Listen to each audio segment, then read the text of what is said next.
My name is Sarah Grimwood, Chair of the Natural Resources Commission. I'm calling this public meeting to order at 7 o'clock. Tonight's NRC meeting will be a hybrid in-person and Zoom meeting. We will have a microphone set up on the commission table and plans will be projected through the TV monitor. If you're presenting via Zoom, please turn on your audio and microphone when it is time for you to speak. Following the presentation by the petitioner and questions from the commission, members of the public will have the opportunity to ask questions and provide public comment. Please identify yourself with name and address for the record. You may also raise your hand from your phone by dialing *9 and use *6 to unmute. All video screens will be turned off with the exception of any commissioners attending virtually and the current petitioner.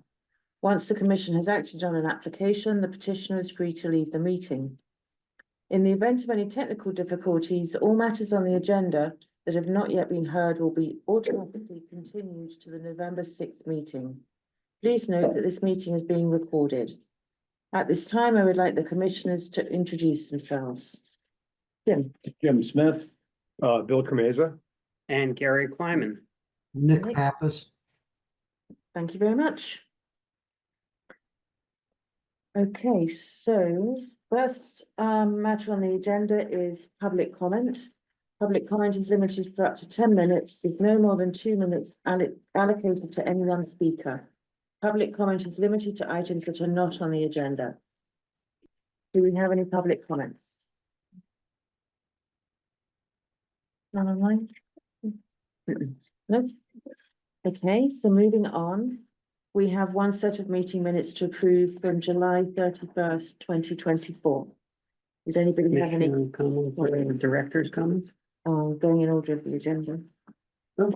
Sometimes I. Oh, Something else doesn't match. the Yeah, agenda. got it. Go ahead. Sorry. I had no comments. Well, actually, I had one question about the meeting minutes.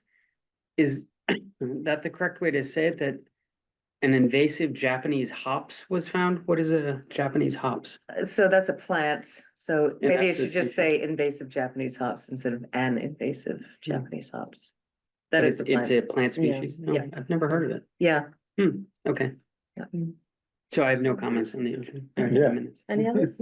No? No comments, they were fine. Okay, may I have a vote, please? Uh, A Motion, yeah. I move that we accept the meeting minutes of July 31st as written. I second that. Thank you very much. And the vote, Jim? Aye. Bill? Aye. Gary? Aye. Nick? And I'm an aye as well. Thank you. Next, we have commissioners' comments. Do we have any comments from the commissioners? No, not for me. Yep, I'm good. No, Thank you. Next we have director's update. Celia. So the first thing is that yesterday, the Oh, I'm court, sorry to Yeah, interrupt. I should, in the commissioner's comments, I've just seen my note. I want to make a point of welcoming and introducing Jim. So Jim Smith is a new member to the committee. He has served on many Concord committees in the past. Would you mind sharing which ones? Because I know I'll forget. Planning Board, Finance Committee, Public Works Commission, and the Zoning Board of Appeals. Thank you. We're very lucky to have Jim. So thank you. And I'm sorry to interrupt you in mid-flow. Thank you. I'm glad to be here. Good. the first thing that I wanted to let you know about, I think some of you are aware that the court found, in favor of the town again for the Estabrook Road. So it is, has again been upheld that it is, a private way with rights of public access. And, there is the ability to appeal that. I think it's a 3-week period as of yesterday. So whether or not that gets appealed. Mhm. At the last meeting, I reported on a dog that had been attacked during the Old Northbridge Hounds Hunt Oh, yeah. event last month. And so I scheduled a meeting with Mass Audubon, the Land Trust, and the town of Lincoln, because we all issue a permit to the Hunt Club to do this. And we had a productive meeting and came up with a sort of consistent set of requirements. We are asking them to provide a map of the hunt route in advance and to post all points of entry with a notice advising Mhm. that the event is occurring and the times. to designate a point of contact, to manage any conflicts in the moment. Mhm. And then to advise us of any conflicts that occur. It's good. That's And there had not been anything like that before, right? No, this is a decades old, Yeah. tradition. Oh, yeah, I know, it goes way back. Yeah, and we've had never very heard- little, There's never any notices like that posted before. No, and I mean, we've sort of gone back and forth on the need for posting. But we think that, Oh, people yeah. should have the opportunity to decide whether or not they want to. Yeah. Be on a trail where there's an active hunt. It's a simulated fox hunt. Right, Mhm. Where they lay a scent along, the Mhm. trail. And the hounds go up, but this one hound was attacked or, No, the I know. hound attacked A a walker, a visitor's oh, a person, dog. Person's a dog. dog? Yeah, Just trying to understand the nature of the conflict. Yeah. right. And the hunt has said that they would, pay the vet bills and everything else, but it was, I mean, the hounds are not small. Yeah. And this dog was small, Mhm. so it was, it was. Yep. Unfortunate. yeah. So the next one is scheduled for this Saturday Huh. at October Farm, Brewster Woods. Property, and then they have another one that is scheduled for the first weekend in November. That at Mount Misery and Land Trust Right Woods property. Okay. The Northeast region as of September 1st, 2024, following 2 months of below normal rainfall. The Energy and Environmental Affairs Secretary has declared the Northeast region to be in a level 1 mild drought. And so that's, I don't think, any surprise to anybody. So the state is recommending, minimizing overall use, fixing indoor leaks, conducting water audits to identify areas of leaks and potential water conservation opportunities, harvest rainwater for outdoor watering, and minimize lawn sizes. I don't think that's anything new for this group. How many drought levels are there? I believe there are 4. So this is the lowest one. This is the Yeah. lowest of, yeah, Mhm. I can look that up. That is interesting. Yeah. And then last on my list is that the Warner's Pond Task Force will hold their next meeting on Tuesday, October 29th, Harvey Wheeler at 6 p.m., also Zoom. And at this point, subgroups are reporting out on their proposals. So as you know, we've got the dam removal subgroup, the dredging subgroup, and the short-term / no action subgroup. And next week, the dredging subgroup will be presenting their draft proposal. Thank you. Okay, so moving on. We have one continuance this evening, a notice of intent for 1200 to 1224 Main Street, DP file 1371681. Who do we have? Oh, hello, Good evening. good evening. So I'm Bruce Ringwald from GPR. At your last meeting, I had Jim Vasili from my office present. Since the last meeting, there was a meeting with staff, Delia, and I think Burke was there, and Justin from the engineering department. They had several comments, which we modified our plans based upon those comments. You're looking at that plan there in the center of the rain garden, bioretention garden that's being made. There is the dashed line is a pipe at the bottom of the basin that's shown in a detail on a later page, but right here is works. And what we've done is we've raised the outlet on that in accordance with a discussion from Justin. We made modifications to that and in the detail, but the change didn't make it to the invert on that page right there. And the slope over on the right-hand side didn't get modified accordingly. So we have made those changes to that on the plan there. They also had a comment previously When we did the survey out here, we did the survey relative to the topography, the wetlands and the river and all the associated zones and all of the infrastructure. We did not do a boundary survey per se. A lot of it's pretty clear, the right of way in the back with the railroad, the center line of the Aspet Brook, river rather. Main Street itself had a taking done that National Grid was aware of. And Justin was aware of, and he brought it to our attention and got us a contact through National Grid, which in turn took this with Beals and Thomas. Long story, we've got that revised. My PLS is on vacation right now, so when he returns, we will stamp that. So we've agreed to provide a stamp plan on the perimeter now that we have some additional information on that. There That's was included a. as condition, Okay. special condition that we ordered. Okay. Yeah. There was, the note 3 and 4 were relative to the elevations that the invert elevations that I just mentioned. Mhm. With that, Bert, if you could show us the frontage along Main Street for a moment. Just slide it up would be perfect. Perfect, that's great, right there. That property line, as you see, it has a little bit of jigs and jags in it, and that was relative to some of the takings. There is, town infrastructure that was previously known. There's a catch basin just to the left of the left driveway that goes on an angle, and you can see that gray spot just in the corner of the parking lot, and then runs parallel to the bottom of the screen over to the river. That and the basin on the right-hand corner where there's an arrow leading to it connects to the catch basins on the property and discharges in the northeast corner of the site. So the property owner has agreed to provide an easement to the town for these items.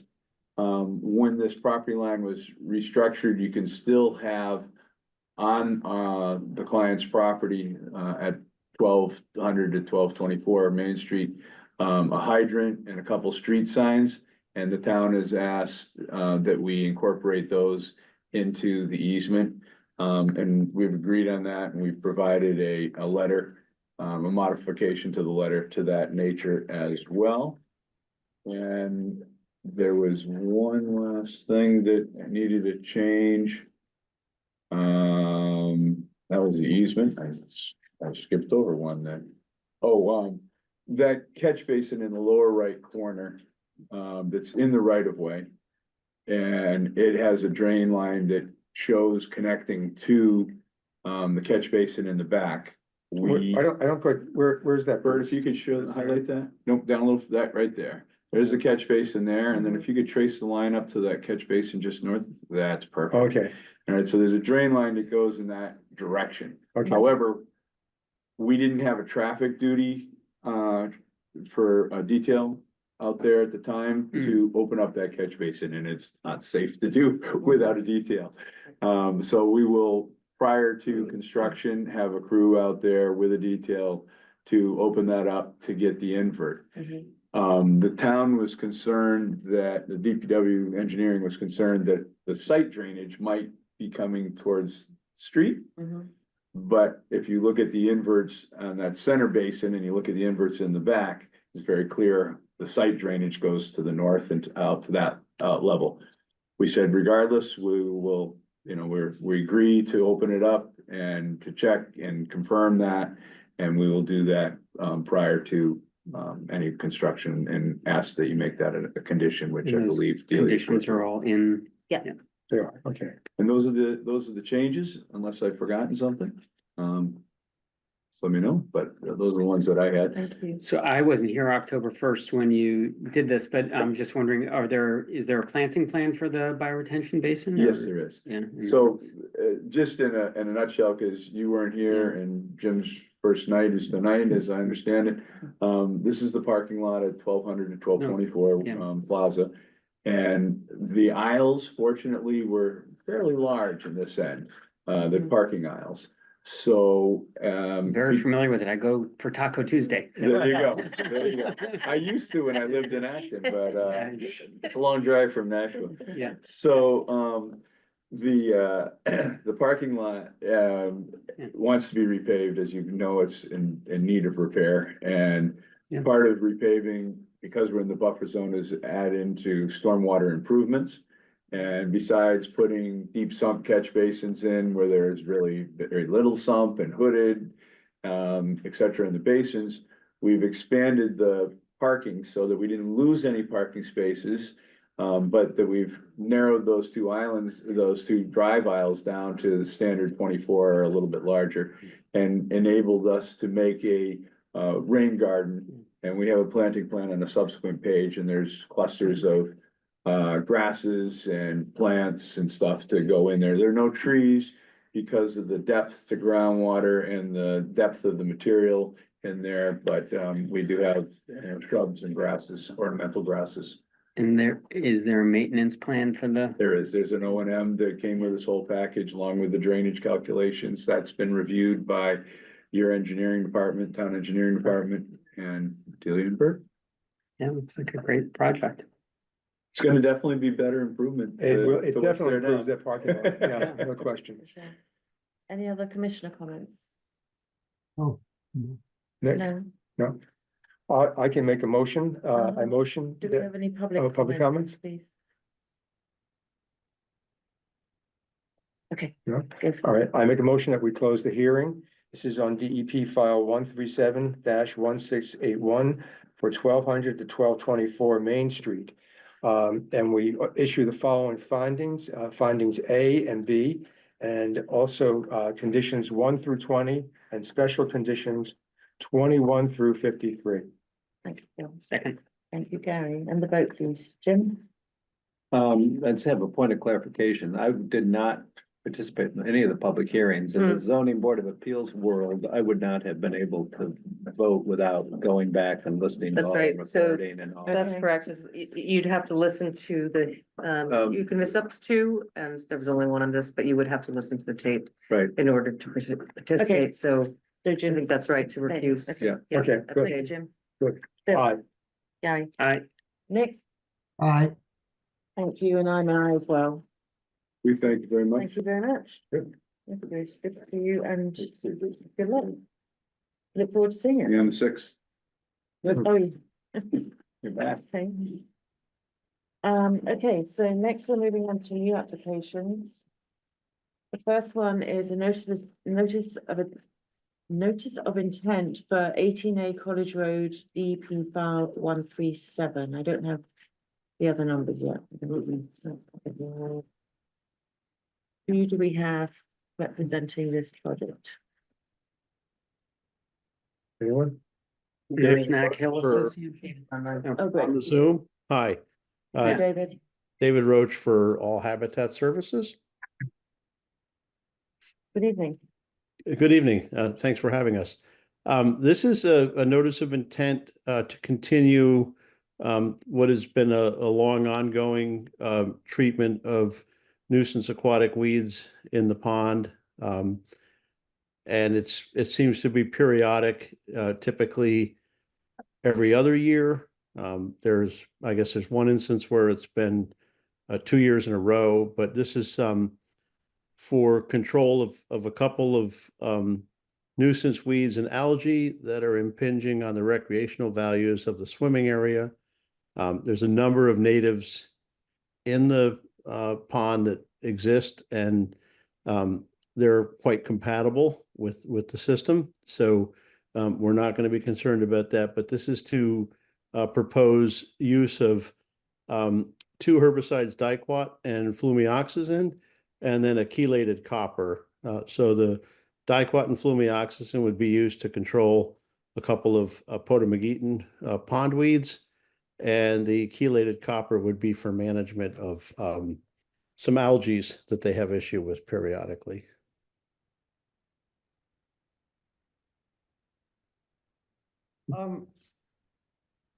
I'd like to Thank you. entertain, I'd like to make a comment on this and, I'm Okay. sorry, we can't go to public comment until the commissioners have had a chance to comment. I'll come Okay. back to you, okay? Thank you. can you? We will. We'll be back. We'll go back to you. We need to deliberate first among the commissioners. Sure. Thank you. So David, was that everything you wanted to say? For the moment, yes, this has been ongoing. Yeah. There's been a number of, valid order of conditions issued and extended for a number of years. So, we're just a new face to this process and, we do work in town at Silver Hill. So we are familiar with you folks and you have some familiarity with us. And, I just wanted to present this, and then if there's questions, I'd be more than happy to answer. Yeah, I have a question. You mentioned something. I'm not familiar with the chemical names. It wasn't what we were, is that the same chemical we have here in our listing? Affiliated copper? No, yeah, you said something different from. That's not what, actually, that's not. it's not the same as Flumioxazin? amazing. Perhaps the Yeah, flumioxazin? but we have, in the, I think we have, in your application, I think you have a Mazamox. Yeah. And Mazamox, yes. Mhm. Okay, so that would be primarily for some surface weeds, which we don't anticipate, the water shield and the Nufar. So some of the lilies and the water shield, which we don't seem to have any issues with at the moment, but that would be if we did, we'd want to control those strictly in the swimming area. The level of floating weeds like the pond lilies and the water shield is quite appropriate for the water body, and it does provide cover for fish. So we don't see that as an issue, but if they were to come into the swimming area, then we would want to control them. So we're putting that in as a contingency for some very localized spot treatment within the swimming area. So what are the two that you'll be using then that you mentioned? So You'll be using- dicot and Dicot, chelated and what's- copper have both Yeah. been permitted. And what about the other third one we just talked about, what's it called? Mazamox. Flomazomox, what is that for? That's You for said the that- water shields and water Yeah. lily. Oh, that's the same. If needed. Right, but he mentioned Yeah, yeah, so, you so did. you You mentioned mentioned another one. Flumiox. Yeah. Flumiox. Right? That's not part of the application, though. Oh, you know what? I'm sorry. I misspoke. It's the Mazamox. It's not flumioxazin. I'm sorry. Okay, Okay, so do you Sorry. plan to use imazamox then? no, Or no, only he's, if needed? he's not planning to use the Flumiox or whatever. Right, It's right. just the dicot and chelated copper, Yeah, And which is Mazamox. already permitted. yeah. And you may potentially use imazamox if needed, but you don't anticipate. Well, that's what I'm questioning, because when, I wonder if David, you were confusing that with the one beginning with F. That's Flumioxazin. Yes. Yes, I was. I'm sorry. I Okay. got that in my head. It's a slip. Sorry. Okay, I got don't know it. why you confuse these names, they're so easy. So you are expecting to need to use all three, that's what I'm understanding. Potentially, I mean, we're putting it out there Okay. as a potential use. The historic uses and the common, most commonly used actives are the dicot and the chelated Mhm. copper. Mm-hmm. But because there are some floating weeds present in the pond and they do tend to move around and expand, and they would be a nuisance in the swimming area and entanglement hazard and some other things. We're just putting it on there so we don't have to come back to you in the event that there is something. Okay, But largely we favor those floating weeds in say 20 to up to about 20% of surface coverage is appropriate for cover, escape cover and refuge for fish. okay. So, David, my main question and concern with this is that my understanding is there's a number of parcels that actually run into the pond. So you'll only be treating part of it, right? Is that correct?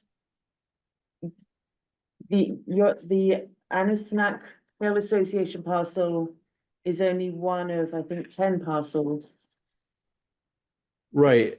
So this is their swimming area. So you're talking the land beneath the water? Yes, Yes. yes, Um, yes. If you look right, at the so- borders of all the properties around. right. So this is specifically to their swimming area.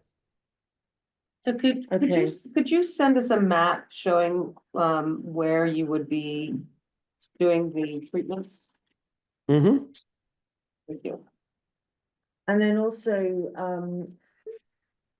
I guess we would, well, there may be questions, I'm anticipating questions about whether the treatment you're doing will just stay, is it going to affect any of the other areas? Or, so you're just treating the small area for the swimming park? Really just treating the swimming area. That's all that's been done. Okay, The pond is the water body's in fairly good balance. It has some nutrient loading that is managed by the plants largely. But there Mhm. will be periodic algal blooms when there's a higher influx of nutrients. So that would be the purpose of the chelated copper, but this is just Okay. strictly into the swimming area. I believe Okay. we have a map attached to the NOI, Delia. I don't know if that's available. the reason we're asking, Dave, the reason we're asking is because if any treatments were gonna occur within the boundaries of other parcels under different ownership, then we would need written permission from those owners. But if you can show to us that you're only treating the area under the ownership that you're representing, and with a map associated, then that will help. Okay. I'll have to confirm that map is attached to the NOI, but we can back that up. Okay. Thank you. Are there any other comments from the commissioners? No. No. Um, I'll open for public comments then. Victoria, please go Yes. ahead. Hi, I'm Dr. Victoria Chan Paley, and our family has lived here since 1963. The same parcel of land. We are an abutter, pond-wise, water-wise, as well as land to this project that you're talking about. And we've brought up 2 generations of children. Mhm. First generation now in their 60s, they all went to Concord schools. Okay, now, this pond is a bowl of water that's not natural. It's been dug up by construction development in 1963. We actually saw that going on. It's not fed by a spring. It has no egress, and the water comes mostly from rain and the runoff from the land surround.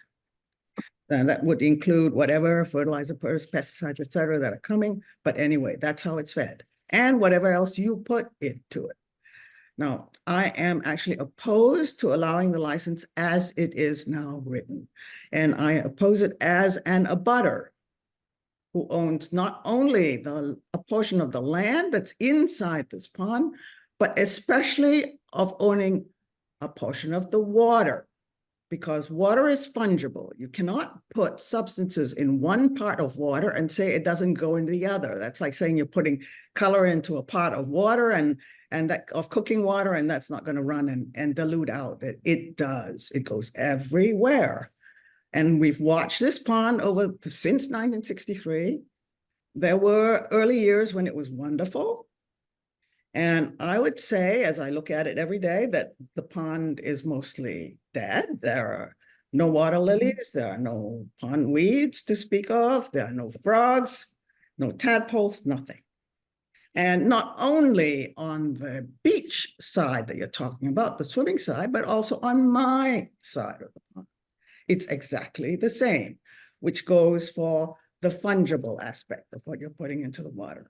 Okay, so now I believe that we need to look at, I'm not going to address the flumioxazine and the chelated copper, but I'd like to focus on the dicot. And I think I'm uniquely qualified to do this. I'm a Harvard-trained medical scientist with an international reputation. I'm also a physician and a very concerned neighbor. I've brought up various aspects of this in the last 30 years, and I'm afraid that it's gotten to really a very bad point.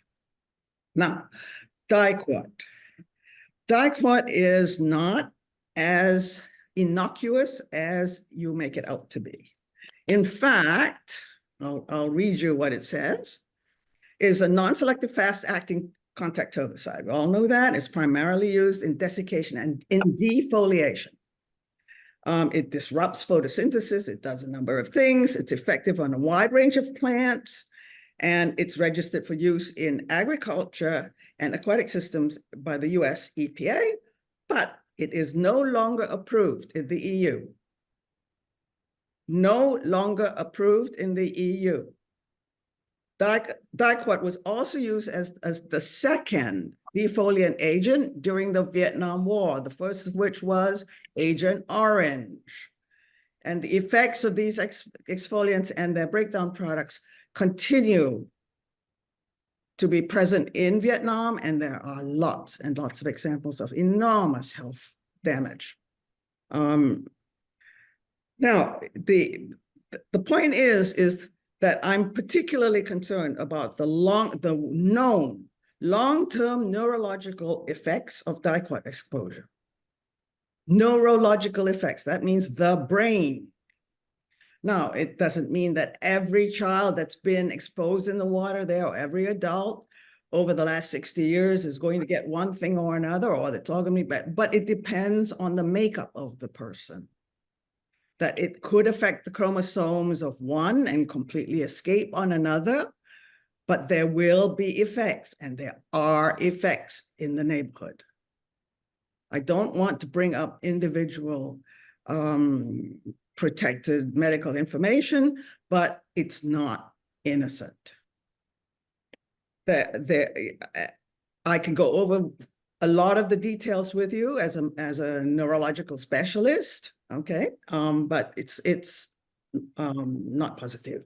So to make a long story short, I believe that we just cannot allow an open-ended license in a closed pond, small, tiny pond like this, to use of an agent of this kind.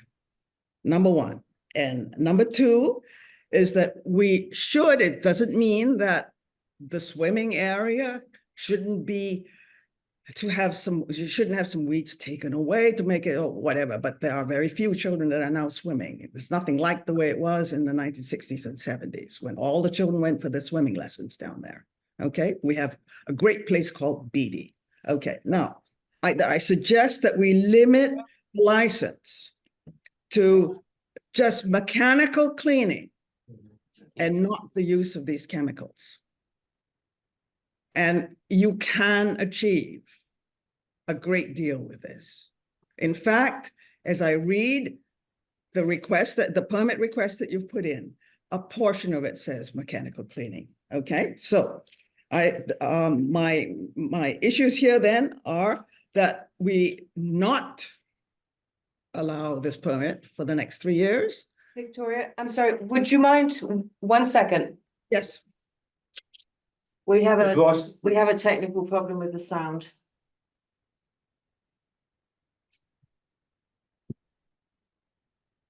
Is the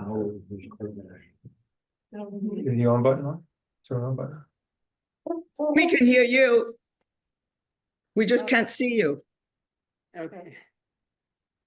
I think you're back now. We lost about the last 60 seconds of what you were saying. but- Okay, so what I am requesting as an abutter and as a participator in the water events of our pond, that for the health of everybody concerned, that we stop the use of chemicals, particularly of dicot. And it doesn't mean that you cannot mechanically take away weeds by small dredging that has been done in the past. We've actually seen that in the last 60 years. Early on, that was how it was done. And try in the next years to see if we can bring back some of the natural plants that are growing there. And as far as as encouraging. I don't understand personally why anybody would want to try to clean up the pond for swimming, because in the present state of what's in the water of the pond, I would suggest not swimming. Not swimming. And allowing a few years for it to be cleaned up and just to refrain from putting all the stuff in. Please, please, I'm not an activist. I'm just an extremely concerned and suffering individual. I mean, it's, I'm very sorry to have to come personally to do this, but, Thank you, Victoria. yeah. Thank you very much.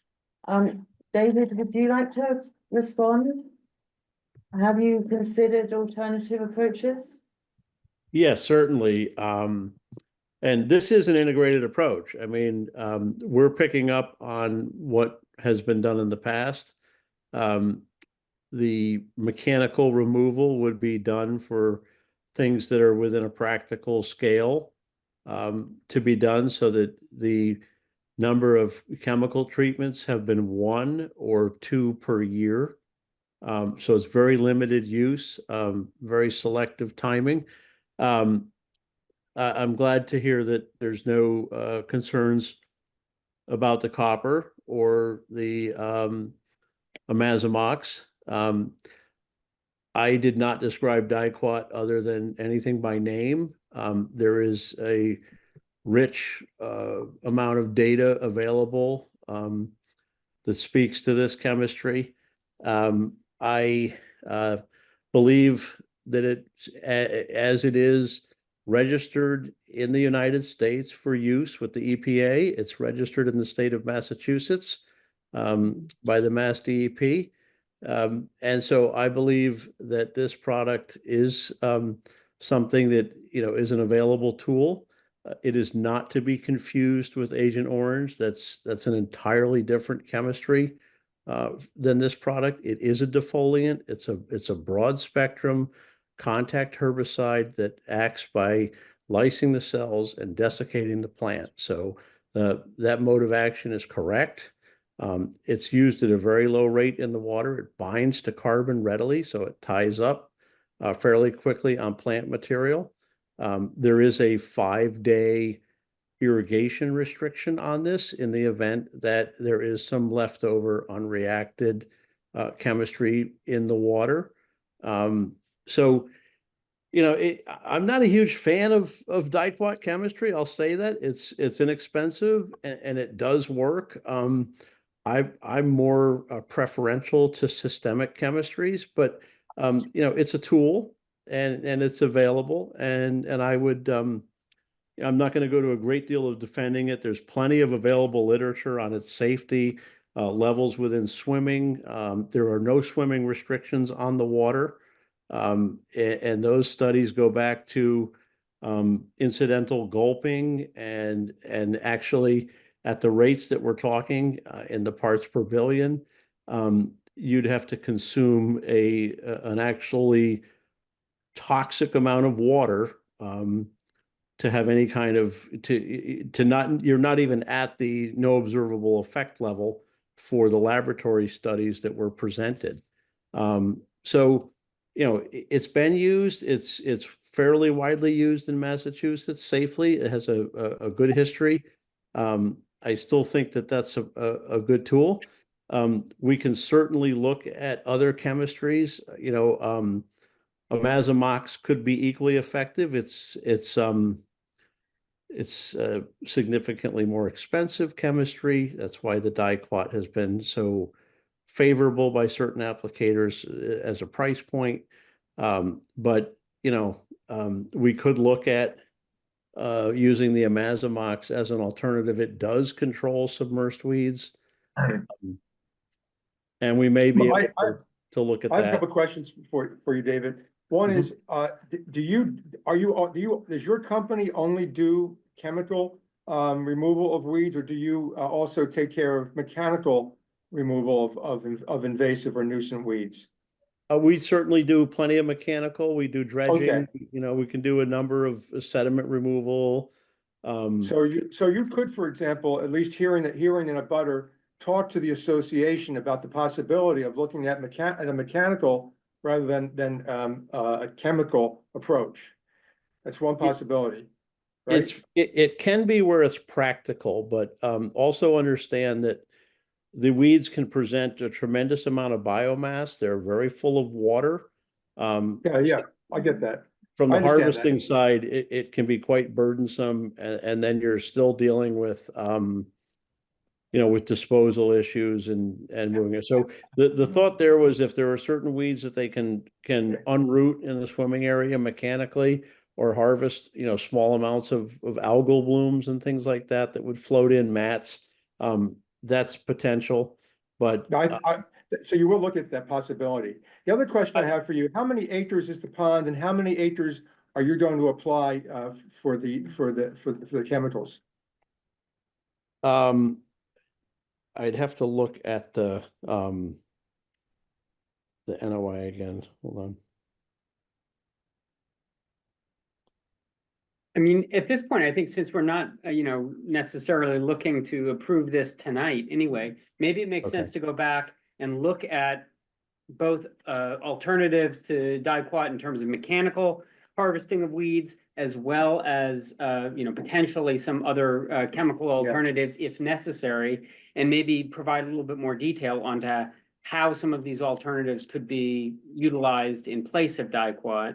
And, we can have another discussion when you come back That's a with. good. And then also the information with the map, so we know exactly, what Exactly. ratio you're treating and where it is relative to the abutters. Sarah, I have a couple of questions for Victoria, if I could. Victoria, I have a question for you. Have you opposed the uses of you've been there for a long time. Have you opposed this use of chemicals in the past? Yes, I have. Okay. And I have letters to the AHA, which is the association that does the swimming. But I've never appeared at a Okay. time. And It has had no effect. okay, are you a part of the association? Well, we all are part of it as Are you? as the ownership of the land is concerned. It's a development. I see. Yes. So any chance of you talking with them about this? I've spoken with them, with various members, over centuries, it seems like. Okay, okay, all right, But I think that the long-term effects are just starting to show up. okay.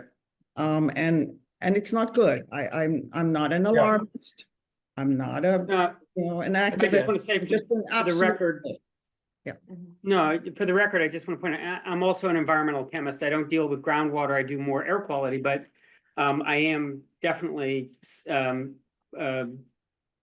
sensitive to your point that, the EU has takes more of a precautionary principle than the US EPA, especially on chemical approvals. And so just as a suggestion to David, if you're going back and looking at things, while you're hearing a clear preference for mechanical control as opposed to chemical, if you are looking at chemical alternatives, you might want to consider chemical alternatives that are approved in the EU as opposed to those. I mean, you definitely need to be approved by the US EPA. You can't use them if they're not approved by the US EPA. But in addition, you might look at some that are approved by the EU. I think that's a very good suggestion. I mean, but don't forget, I think we need to keep an eye on the political aspects of the use of defoliants, like Agent Orange or dicot. Dicot was the second of the two agents that were used in Vietnam. Yeah. Sure. And that is that, of course, it's politically not very nice to say that it's not good to put it in your water if you're dumping it all else during war. So it's that in itself is just not. It's just so the EU has no such background. And But it would also be good, David, if you can include, in your analysis, what are the levels at which, if you find that mechanical harvesting is not adequate, what are the levels at which you're planning on applying it and how that compares to levels in, for example, chemical data safety sheets from the US or from the EU? Yes, or just take the tack that you don't use dicot. There are a couple of other chemicals that could possibly be used, but just know that abutters are affected. That's nonsense to say that they aren't. I mean, All right, doesn't work. Thank you. thank you. So we have a compressed meeting schedule, and so any revisions would need to be in by this Friday to be on the November sixth meeting agenda. Yeah. And then for the November 20th, it would be I believe, November 8th. Okay, can we keep doing this this aspect on virtual, because it's just much easier for me physically, not to have to show up at a meeting in person. All our meetings All our hybrid. meetings are virtual. Hybrid. Yeah. All our meetings are hybrid. But you can count on my lending my expertise to this. Right, Thank you. So Thank you. David, would you like to return November sixth, which means everything has to be in by Friday, or would you prefer to go to the meeting 2 weeks after that? I'm gonna consult with the biologist Lindsay Webb, who did the surveys. And see, she's out on medical at this minute, but I will I'll consult with her and I can get back to you and let you know. Well, I'd so like to try for we'll continue it to Friday. November 6th because we Yeah. need a date certain. Yeah, And then if that okay. changes, you can let us know. Yeah. Okay, Yeah, it's not like we're gonna be doing a treatment anytime soon, so it's Right. it's just But more the a matter present of- permit, the present permit that you're on, how long does that run now? There is a permit that allows this. It's expired, Victoria. There's It's no permit currently. If a Mhm. new permit is issued, it's valid for 3 years with the ability to extend. Right. Right, and this is for the order of conditions. We would still have to get a separate permit from DEP, a license to apply. Yes. Right. Okay, Okay, appreciate the Great. time. thank you very much. Certainly can come back and visit some of these issues with some additional information. Right. Look Yes. forward to. Thanks Thank you. very much. David. Patience. Thank you. Bye. Oh, bless you. So it's continued to November 6th. Yes. Okay.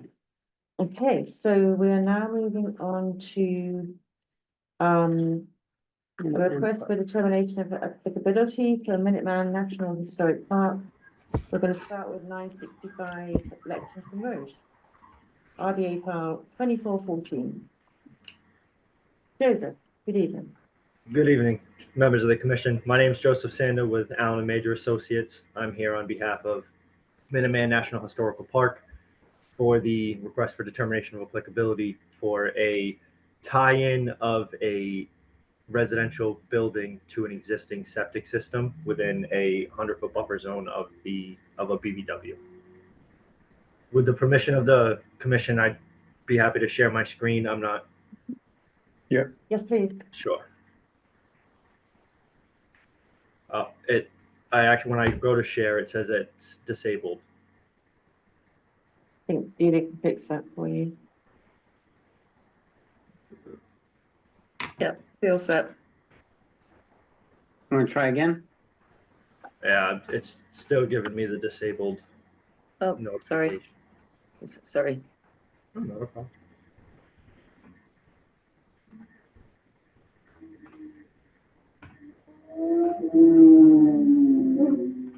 You go ahead and try now. That worked. Great. So I wanted to start off by saying my apologies to the commission. I know the plan that was submitted is a little difficult to read. The reason for that is the park opted to utilize the record as-built plan for the septic system, and PDFing a PDF just ended up not being as clear. But as you can see on my screen, I have tried to clear up the plan as much as possible for the meeting tonight to get it as clear and concise as I can. Is Can you everybody send able us to a see my copy of screen? that? Can you send us a copy of that plan? Because what we have for the record copy is not legible. Yes, of course. I can send that to you right away after the meeting. and Joseph, So- Joseph, can you enlarge this for us too?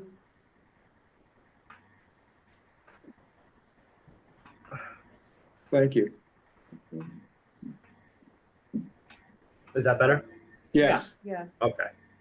So essentially, the existing system is located on the abutting property for the Farewell Jones house, and the scope of the requested work is to tie in the Stowe Hardy house to that existing system So the proposed work is just going to be the decommissioning of the existing cesspool, which is just outside of the 50-foot buffer to a BBW. That is going to be decommissioned and discontinued. And the pipe is going to now come out of the left side of Stowe Hardy and go into a standard 2-compartment, 1,500-gallon septic tank, which then discharges to a pump chamber and eventually connects to an existing stub that was placed for the specific use of Stowe Hardy in the existing system. In the as-built, that is the base plan for the site plan that was sent to you guys. The Stowe Hardy house was already accounted for in the design of the existing system, so no upgrade to the system or anything relative to the soil absorption system is going to take place at all. It is just going to be tying into the existing stub located at the edge of the drive and letting the effluent flow into the SAS as usual, as designed. So this was anticipated when the system was built and. Correct, yes. And the cesspool is being left in place, correct? Yes, so as far as my knowledge goes, so the existing system for Farwell Jones was built in 2013. The as-built plan that is shown is from 2014, and they opted to keep the existing cesspool due to financial reasons, not to tie into the system right away, but they did put the placeholder for future use, which we are now trying to utilize.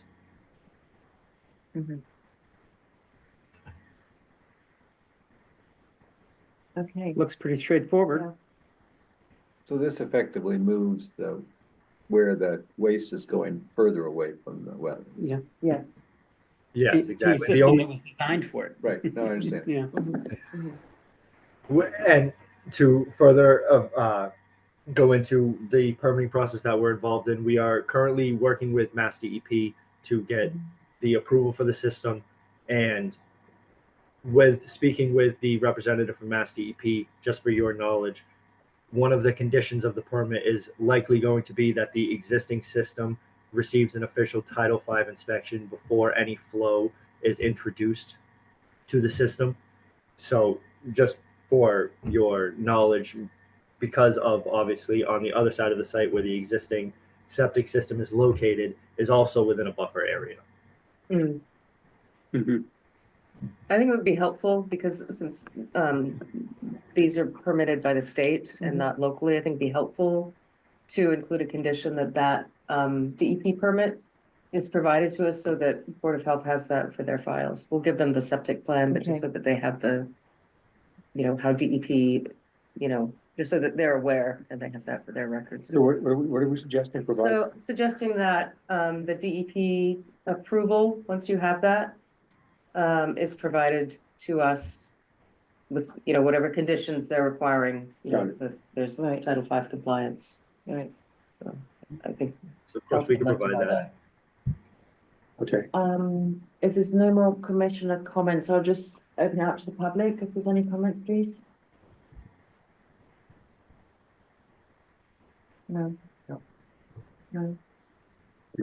Okay, yeah, so the only work in the buffer zone is going to be where there's trenching for pipes from the house to the tanks, and it's in an existing disturbed area, so I think we're going to move forward with a negative determination then. Let me try it. You have Sure. that? Thank you. So I move that for the project located at 965 Lexington Road, RDA number 24-14, that we issue a negative determination number 3 with the following conditions.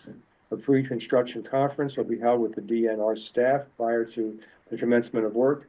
And 2, after the project has been completed, the applicant shall submit a letter to the NRC stating that all work has been conducted in accordance with all conditions of this determination of applicability. And 3, that the applicants will provide the DEP approval to our files. Any change from the RDA shall be described. Second. Thank you very much. And the vote, Jim? Aye. Bill? Aye. Gary? Aye. Nick? Aye. Thank you, and I'm an aye as well. Well, thank you very much, Joseph. Thank you very much. I appreciate it. I think he's on the next. I think one. he's, I think he's still here. Yeah, I assume you're. Yeah, you got me for Okay, one more just- project. Okay. Okay, so let's move on to the next one, which is another request for determination of applicability. And this one is for 737 Lexington Road, RDA file 2415. Back to you, Joseph. Okay. I appreciate it. Thank you very much. So this is going to be a upgrade or repair of an existing system. It will include a 1,500-gallon septic tank, a pump chamber, just like the Stowe Hardy house in the previous application, but there will be the construction of a soil absorption system, which will be a 18-foot by 40-foot wide leaching bed.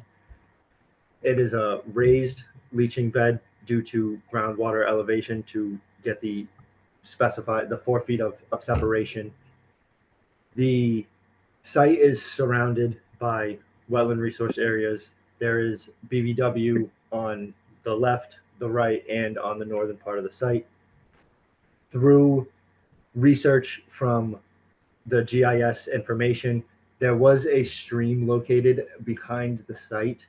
It was not delineated within the, I apologize. So it was not delineated within the Oxbow report. So I included that within the plans to denote the 100-foot riverfront and 200-foot riverfront area.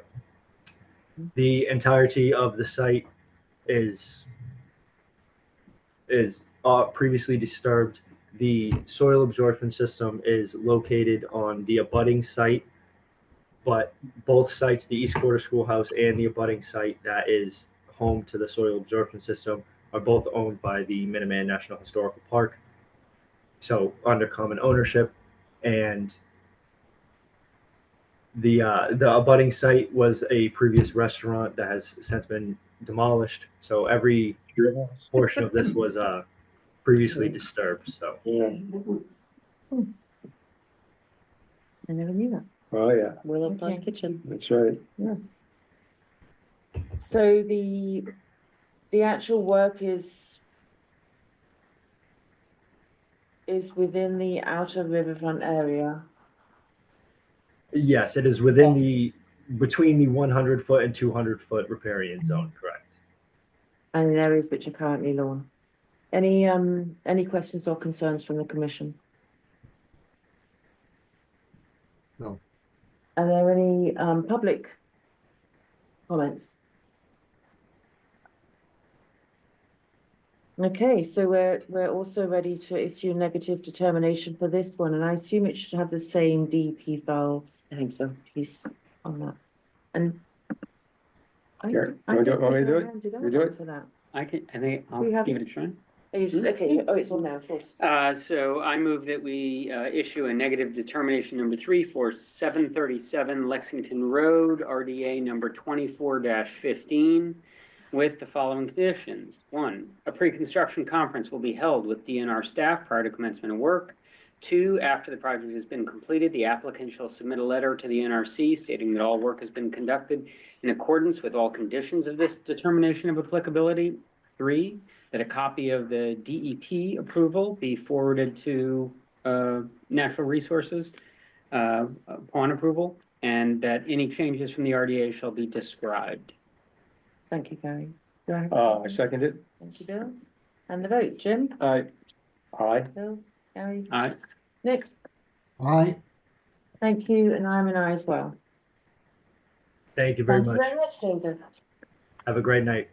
Thank Sure. you, thank you. Busy over there. Yeah. Okay, so moving on, we have another request for determination of applicability. This is for 244 Hunters Ridge Road, RDA file 2416. Who do we have for this one? Matt. Good evening, Madam Chair, members of the commission.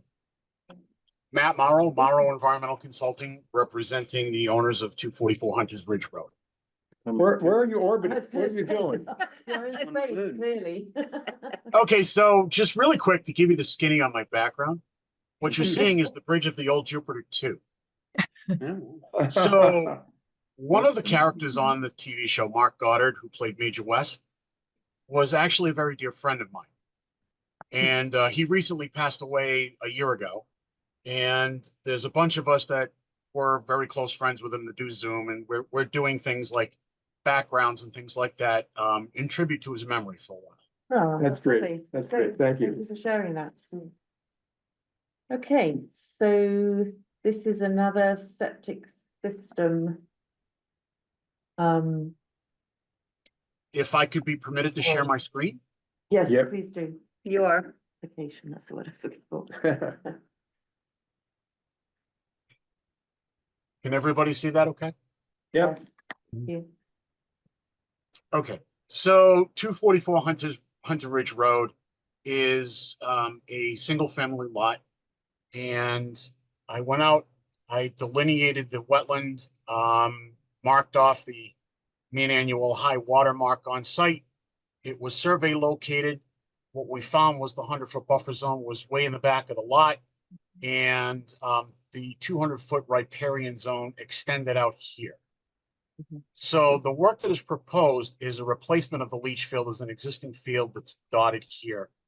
This field and the pipe is outside of the riverfront. And I apologize, this is actually a different designation. The actual original field is here. So you have 2 leach pits and you have an original box here. So what is proposed is these will be abandoned in place. We will install a new tank and a portion of the force main. The remainder of the work goes out of the riparian zone. This tree labeled box 13 is a tree that is scheduled to be removed. It is an oak. The trees in the riparian zone that are still in the riparian zone have tree protection zones drawn around it, and the standard tree protection detail is included on the plan. That's essentially the scope of the work. You have a portion of the force main, the tank, and a portion of the main going to the septic system that's in the riverfront. Everything else, the majority of the main going to the leach field and the leach field have been located out. I believe this boxed area here that I pointed to earlier was the outline of what a conventional system would have been. This has been approved by the Board of Health. And that's basically it. It's not a very extensive amount of work. My understanding is you're also taking out 2 trees, It's one tree. 1 tree? There's Okay. one tree in the riparian zone. There's 1 tree out of the riparian zone. Okay. So yes, 2 trees, but 1 in, 1 out. Okay. Okay. And, but I know you had a look at them. Yep. Yeah.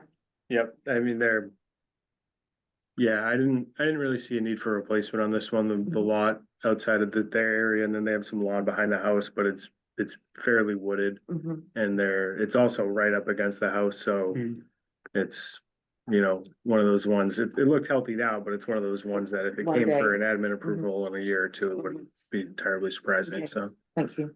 Thank you. Any comments from the commissioners?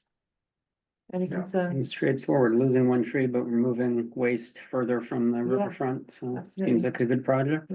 Well, and I agree with the concern about the trees close to the house too. Mhm. Yeah. Eventually, it's gonna be a problem. Any public comments? No, okay. Looks like Gary's getting ready to. Right, so, I move that we, issue a negative determination number 2 for RDA number 2416 at 244 Hunters Ridge Road with the following conditions. 1, a pre-construction conference will be held with DNR staff prior to commencement of work. And 2, after the project's been completed, the applicant shall submit a letter to the NRC stating all work has been conducted in accordance with all the conditions of this determination of applicability. Thank you. I have a I second. second it. Thank you very much. And the vote, Jim? Aye. Thank you. Bill? Aye. Gary? Aye. Nick? Aye. Thank you, and I'm an aye as well. What's the determination number 2 versus number 3? I'll learn as I go along. Thank you very much. If I, if I remember correctly, and number 2 is because it's in Riverfront, so it's a resource. Yeah. area. Got it. So, yeah, I appreciate it. Thank you. And if you could send me a copy of the determination so I can distribute it to the gentleman that did the septic design so he can ensure this is distributed to the team, that would be great. Everybody's saying yes, they're nodding, yes. We will. Karen always does. Yes, Karen knows that. Thank you Okay. very much. Thank you much. Yep. Thank you very much. Have a good evening. Take care, guys. Thanks, Matt. Thank you. Okay, so now we have a notice of intent for Monument Farm Road, DP file 1371682. Howdy. Hi. Laura. Sure, yeah. Yeah. All right, good evening, Commissioners. My name is Seth Donahoe. I am with Dillson Roy Civil Design Group. And as you read in, we are here before you tonight for a notice of intent submitted for what is the repaving of the existing extent of Monument Farm Road. So Monument Farm Road is right off Monument Street at the northern end of town. Many of the northern side single-family homes actually abut the Carlisle town line. Keep some perspective of where we are in the town. The road is fairly old at this point and it does need resurfacing. What is being proposed is resurfacing in place. So there's essentially curbing the entire length of the road. It's about 2,100 linear feet. And this resurfacing will occur within the existing curbing limits. So there'll be no expansion of pavement. We've drawn out, there's 3 sheets associated with this plan. This is the key sheet. There's following sheets that show where erosion control barriers will be placed throughout the project. Those are those dark dashed lines on that screen. So anywhere that's within the 100-foot buffer zone, there will be a straw wattle up gradient of the existing curbing. So the work will actually take place down gradient of where the wattles will be, but they're there for a guide and extra protection through this process. They're proposing to mill in place and resurface in place. So again, no expansion of the pavements associated with this as well. The area of work is the hatched area for Monument Farm Road. That's the existing pavement. The width varies from about 21 feet to 23 feet, depending on where you are within the road structure itself. There are 2 stormwater management basins that are associated with the original development. Those are on the southern side of your screen, and much of the road area itself is actually flanked by bordering vegetated wetlands or wet meadows throughout the area. All of the catch basins in the project will be protected with silt sacks during construction as well. So there's about 18 catch basins. Those will be put in place prior to any of these activities. There'll be no changes to the drainage structures themselves, so they will be paved around essentially. So the Wetlands Protection Act actually provides an exemption in 310 CMR 10.02, which allows for the resurfacing of roadways with certain conditions. It has to be done in a reasonable time frame, and anything that's done outside of the limit of work, if there's shoulder work being done, that has to be completed within 72 hours. That's not the case here. The shoulders are going to remain in place, completely vegetated. There'll be no removal of vegetation, strictly the erosion controls, resurface the roadway, and then hopefully they'll be done with that. There's about 9 driveways on this road. Some of the dwellings do have more than 1 driveway. So they intend to do this quickly so that they can get in and out. This is a cul-de-sac road, so they have to be able to do that. Are they doing that this season? They hope to. This was a process that they didn't know that they were going to have to enter into. So if the order of conditions, if the commission was willing to issue it, and the pavers available to do this, then they would like to do that this season. So that is why we're here for you in a nutshell. If you have any specific questions of the scope of the project or the work that's being done, I'd be happy to dive into those. This is just maybe peripheral. Isn't there a trail easement coming into this road somewhere? There is, there's So- one that's. Way at far the up? end. Okay, I don't recall which property it is, but Too close there, I think. Yeah. To the left of the screen there, I think it goes behind, I think it's over in here. okay, and it goes into the Esterbrook from there, right? Yeah. Okay. Okay, any concerns, comments, questions from the commissioners? Any comments from the public? It's pretty straightforward. It is, yeah, so, Ready? it's all within area that's already there. Yeah. Yes, please go ahead. I move that we close and issue order of conditions under DEP file number 137-1682 for Monument Farm Road. With findings A and with standard conditions 1 through 20 and special conditions 21 through 51. I second it. Thank you very much. And the vote, Jim? Aye. Thank you, Bill. Aye. Gary? Aye. Nick? Aye. Thank you. And I'm an aye as well. So thank you very much. Thank you. Have a Good great luck. evening. Yeah.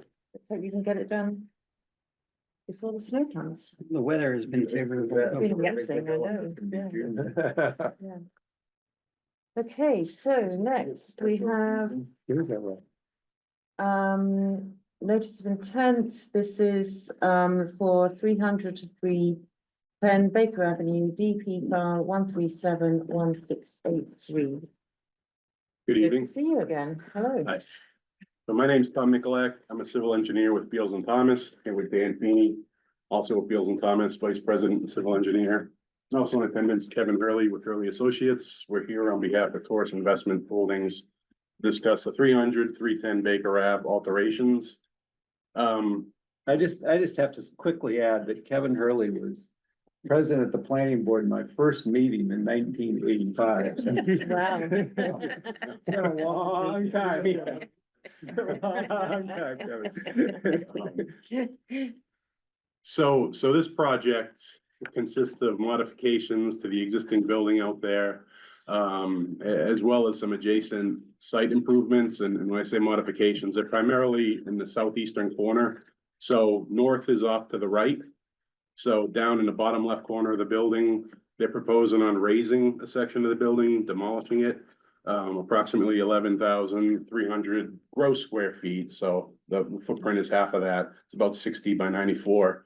And that's really, the project is effectively required to provide adequate parking for the existing building due to the eventual subdivision of the property. So as you can see, you have, like on the left side, that's the 40B project, Novo Riverside. So you can see 292 Baker, 294 Baker. And then there's a red line, that's gonna be the A&R lot line. So Novo will be on the lot B, lot A will remain. So just given the change in geometry, we just need to ensure that we have like adequate parking because we're losing the parking that's gonna be subdivided off. And I guess also to help the parking situation, we're losing that portion of the building, so the requirement per zoning is not as we don't require as much. So yeah, I mean, to orient everybody, so west of the site, you have the Assabet River. You can see the light blue lines, those are the inner and outer riparian zones there. You have BVW associated with the river as well. It's a little hard to see, but they're the three green lines there. You have BVW to the south of the existing building, so left of the existing building, there's a pond. So there are bank flags that are coincidental with the wetland in most cases. And just really to get into what this project entails, if you want to go to the next sheet, just so we can maybe get a little zoomed in view without the aerial. So this, you can see, we're proposing 54 space parking area, effectively in the area of the building where we're raised, that's being demolished. I think that results in a net of 47 because we're losing a couple, just to get into that new driveway. As you can see, those accessible stalls, the existing ones down there, a lot of them are being maintained, but we're gonna lose some of them down there. So out of the 54 that we're proposing here, you can see 2 of those are accessible, 6 of them are EV spaces. This is the primary work area. If you just scroll down a little bit, you can see that we're also providing some realignment up to the from Baker Avenue extension. There's some like islands and very minor changes to the to the driveway there. And we're also doing a little bit of work, but no ground disturbance. If you go to the next sheet. Just to the rear of the site, just pan up again. Yeah.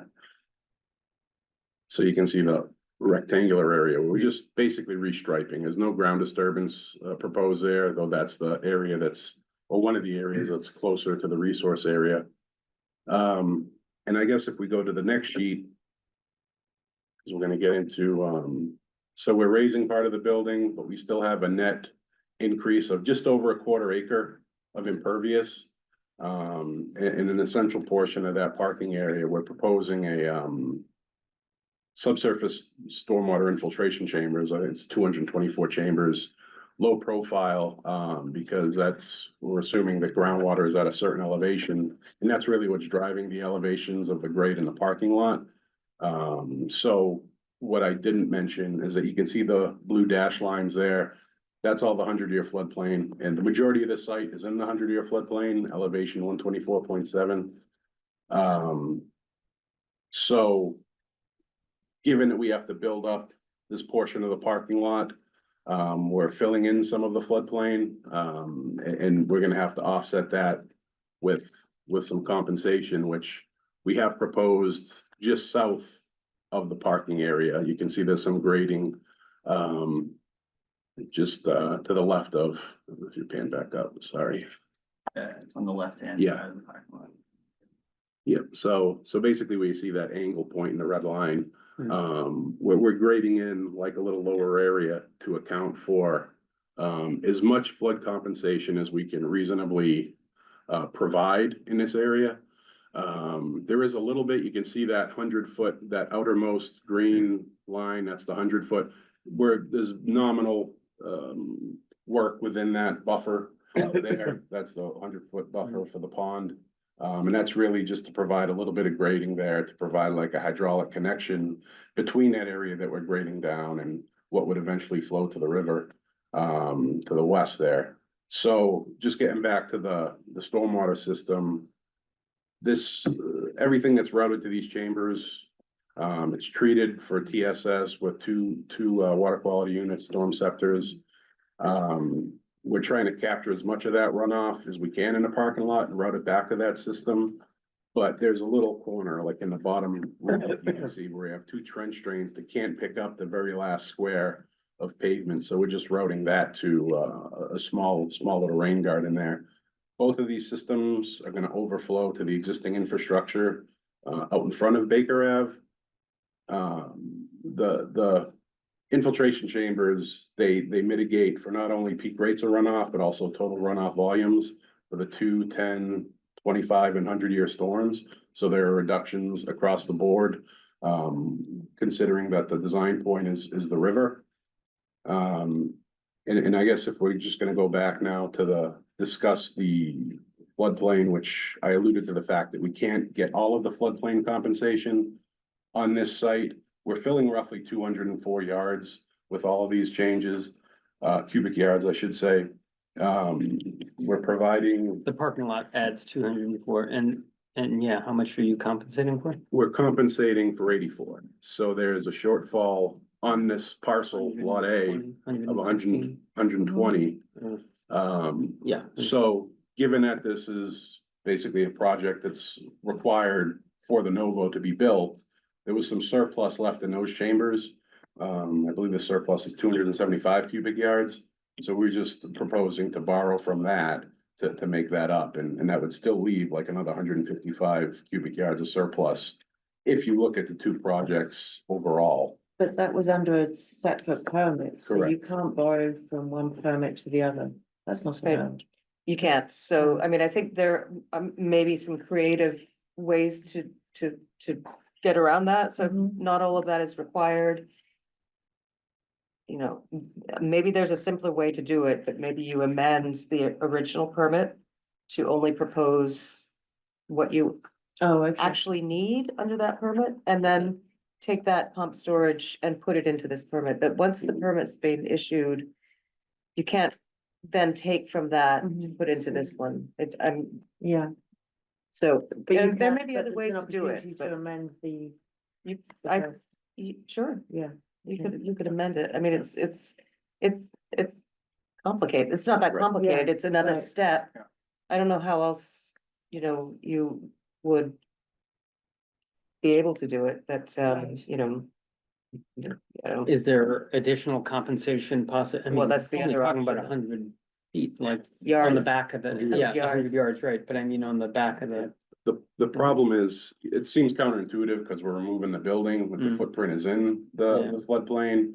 But because we're matching, I mean, that's secondary, but we have to build up the parking lot to have a 2 foot offset to groundwater. So if groundwater was Yeah. lower, So, and you haven't done the test pitting yet for the groundwater Correct. elevation, Yeah, this correct? is an Why, assumed why not, elevation. why not do those now to understand whether you have to go, Need as much as you. yeah, think. maybe you don't need as much as you think. Yeah, and that's, something that we're talking about, Yeah. because, normally we would do it in this situation, it's difficult, just there is some utilities through there. Yeah. So we just have to be careful with the test pits, Yeah. but I think it does make sense. We did look at, the Harvard Vanguard building, we had done a Yeah, if you septic wanna system scroll up to design the on first that area. a number of years ago. First- So first page. there's good information on groundwater From there. there, yeah. We've shot the water elevation of the Assabet River. Both of those are just under 117. Yeah. Right? We've assumed a groundwater of 119 to be a little conservative, Yeah. right? The pond's at 121,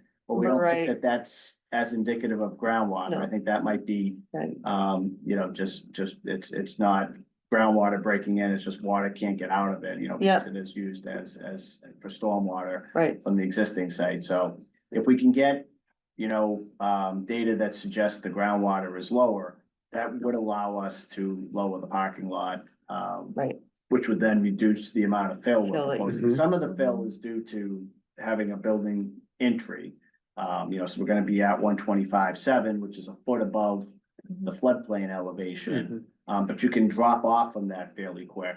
We can't, under the current groundwater assumption, drop off for too long though, because then we get too low to then get it into a system that's 2 feet above groundwater. So I think that's, doing the test pits, we're gonna have to look at, whether we can get some, GPR information, like ground penetrating radar on Yeah. the utilities, just so we have better sense, because, if we're relying on record plans, it can be, a little difficult Right. to have confidence that you're not digging up a utility on an active building, so. But yeah, I think that's the other possibility is if we can lower the system, we can reduce that 204 or whatever it is, Right. cubic yards of fill. Right. And get. I mean, it down. that would be ideal if you could just reduce it down to what you are proposing under this permit, otherwise. Yeah. I mean. That's the only thing I can think of is to amend the original permit to take out the extra that you've proposed there. The other thing. So ZBA requires a 1.5 to 1 at whatever elevation. Yeah. And we require 1 to 1. That's, the specific elevations of fill are compensated for by foot. Yeah. Mhm. But if you requested a waiver for that 1.5 to 1 to ZBA, they would accept that with NRC's recommendation. To reduce down to 1 to 1. Which, if it meets the WPA requirements, I think that's a fair request. to Yeah, make. especially given that they have excess in their other project. but Right. So the other It's thing, and I still- don't think this is we gonna need to make the affect windows. any of your fill areas, but see where you have like the floodplain. Like this area here, that's not Yeah, connected. yeah. So that's not actually floodplain, because it's not connected to anything. So Yeah. I don't know if you could get any. That's, I don't that's, know. that's because it's an island, it's up a little higher, Yeah. that's why it's shown as being Right. outside the floodplain there.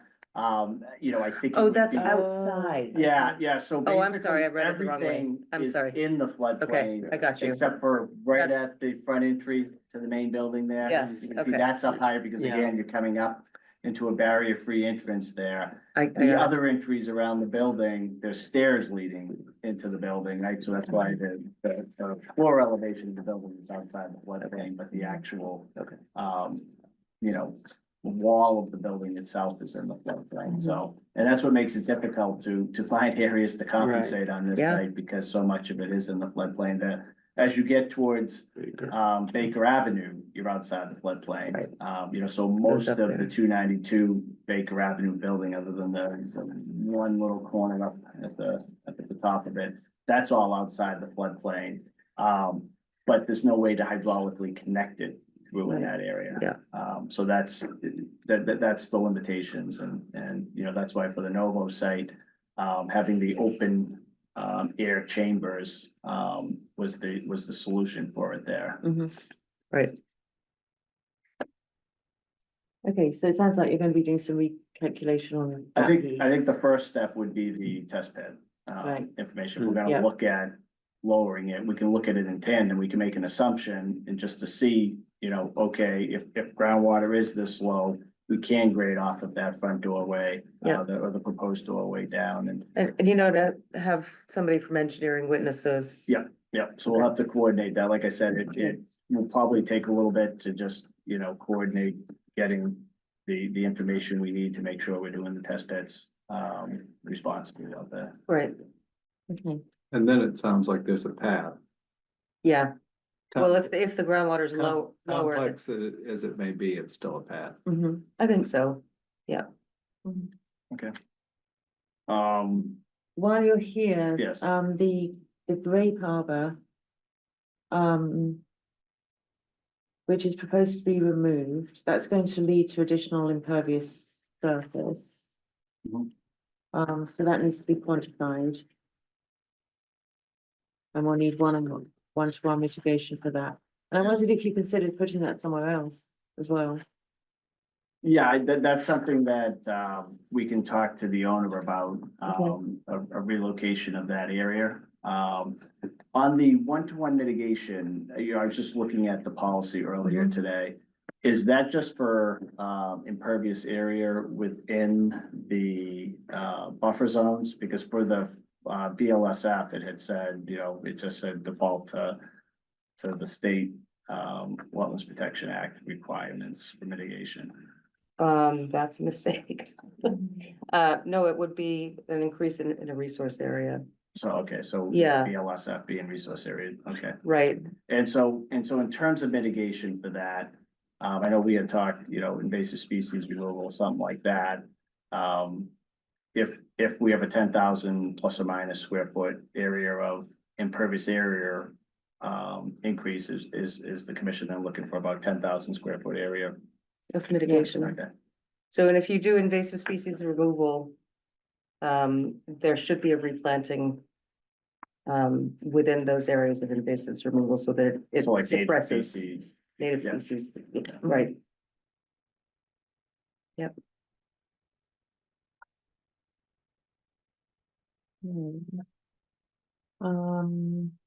And you did mention that the property is going to be subdivided. So I know we're not there yet, but we'll need all that worked out so that when we do the order of conditions, it's very clear which area we're talking about.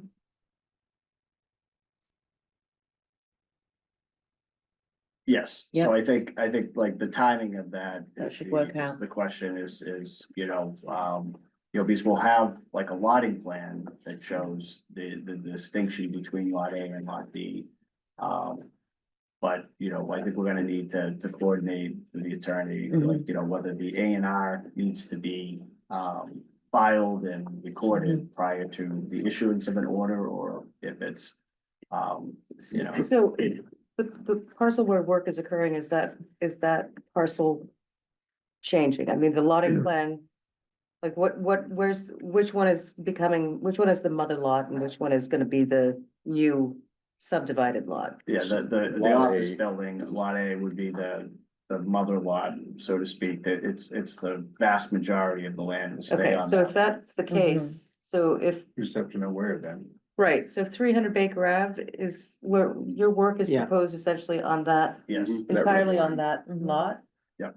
Yeah. So this then if that- NOI would be associated with. Keep in mind that some of the compensatory storage, the triangular area where Yeah. Tom was Yeah. talking about.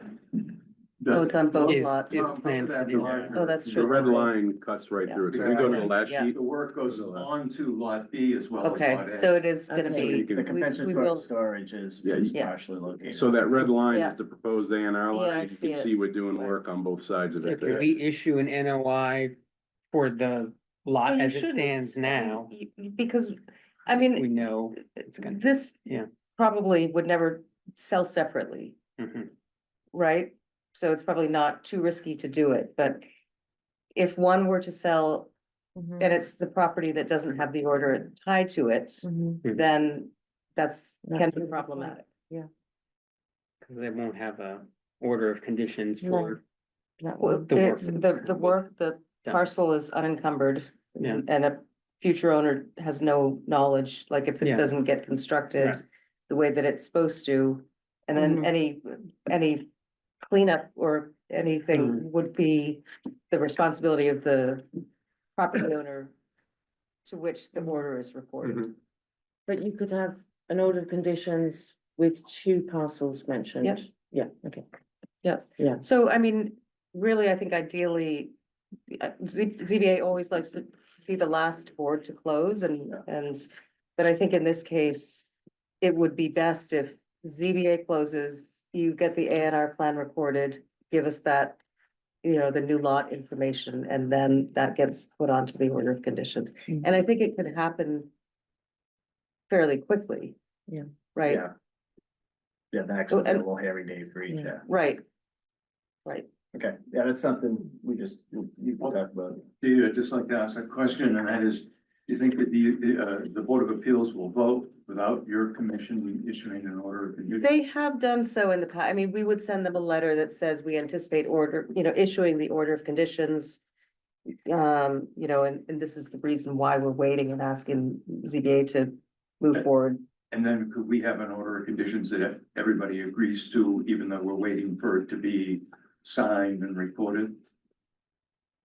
So we can prepare an order of conditions, Yeah. be ready to go for That sure. the commission is in agreement with, they're just not gonna sign it until. the Yeah, A&R is I think that's recorded. fair. I think Because that's- our lenders too will wanna be looking at all conditions, whether they're the order of conditions for 300 Right. or the order of conditions for the Yeah. adjacent properties. And when are you looking to go to, when are you breaking grounds? This is probably a next year It'd be project. late 25, the first quarter of 25, or Yeah. early second quarter of 25. Okay, Um, yeah, I think there's plenty of, April-ish, yeah. plenty of But time. there's, Okay. as you can imagine, this is in excess of $100 million project. So there's a lot of T's to be crossed and I's Right. to be dotted between now. I'm sure and- you want to get everything that you can, just check that off and move on to Right. the next one. Right. Yeah. Have you discussed the conservation restriction? Dan and I talked Right. about it. Yeah, it's something that we're gonna have to discuss with our Okay. client. He wasn't available today, Yeah. but So just for the, Yeah. this, for the record, Oh, sorry. so there was a conservation restriction that was placed on the original development in the early 2000s on the back, behind 300. behind 300 Towards the towards the river. river. Yeah, A 34-acre conservation restriction, and it was never bounded. Mhm. And, we now require CRs to be bounded when they Yeah. come to the NRC. And it does make it a lot easier, Yeah. for people to understand as the property owner, the residents. We have a CR monitoring, stewardship committee, Mhm. and it helps them to know where's the boundary? Are we in or are we out of the CR? Mhm. So it's not, it would be I think, a very helpful thing Mhm. if that can get Can I bounded. ask a question about the mitigation, the permeable mitigation? I mean, conservation restriction areas, that could be an area where some of this mitigation takes place, yes? Because if there's invasives there, then Yep. and invasives, Mhm. okay, just Yeah. curious about. good. And Good if it's That makes 10,000 sense. square feet, we talked about this briefly, I mean, you often will have like your biggest chunk of invasives right at the tree line. Mm, The woodlands lawn edge of things, that's Mhm. just where They there's tend to grow. a lot of sunshine and, change in habitat. Mhm. So, if you were to spread that, invasives removal along a strip. That might be, trying to figure out which is gonna be the best bang for your buck for that invasives removal. So we'll need an invasive, assuming that's the mitigation, we'll need an invasives removal plan and replanting. planting, yeah, plan, yeah. Okay, any other comments from the commissioners? No, I mean, look forward. Yeah, I guess the only other thing is, so the town, I think through the planning board is contracting with, GPI, who did the review of stormwater and circulation and floodplain and all that for the Novo site. We'll be reviewing it for this, so Mhm. I don't know if they've given you any indication of when they might be reviewing it or. I don't know. I would expect before the November 12th planning board meeting. Okay. But I don't have confirmation. And we can, reach out to Elizabeth and see if it's like, beneficial for us to have a, conversation with them before they get too far into a review. And, Yeah. Right. But they're very familiar with Yeah. the project site based on their review of the Novo site. So. Right. Okay. Are there any public comments on this application? Could I say something? Rich Feely, 347 Lexington Road. And I just quickly want to put this in a larger perspective. Novo provides more affordable housing units than Concord's been able to build in 15 years. And we need them now. And I think the owner has been quite reasonable. Particularly, I like the idea of not building the garage, but sharing the parking. I mean, most of you have been there, even in the middle of the day when you're going to the doctor, there's still parking spaces. So the ability and flexibility that the owner has shown, I think is important. And all I would ask is that staff at DNR, at Natural Resources and Planning, if you need to put some conditions on what happens, I understand, and that's what you ought to do.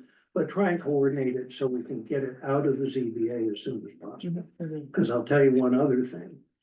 If we don't have a building permit by April 15th, we're back under the SHI limit.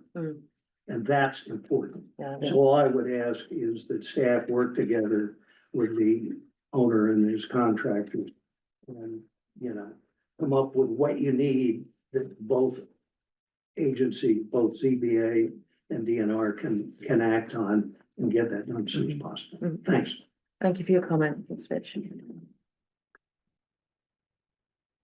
So, assuming there's no other comments coming in, when would you like to continue the hearing? We've got here November 20th suggested. I think November 20th would be the preference. Okay, great. Yeah. Thank you. Thank you. Thank you. We'll see you then. Yeah. Get it done. Okay, so next we're moving on to our enforcement order at military offices on Lower Road, DP file 137131.